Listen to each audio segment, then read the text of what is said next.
There has been a hollowing out of manufacturing. The talent that was there 30 years ago isn't there right now. So the whole bring manufacturing back, yes, in terms of additive manufacturing, higher value manufacturing, absolutely. But some of the artisans and skills that used to be there just aren't there anymore. There is some of that in Mexico. Obviously, there is in China.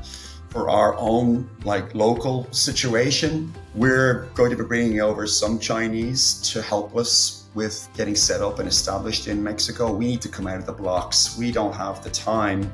Our customers don't have the time or the patience to wait to train talent, which can take many months to get to where you need to be. Not everything is automated. You still need, manual artisans. So we will be bringing in some overseas talent to help that, but the goal is to train and develop, local talent.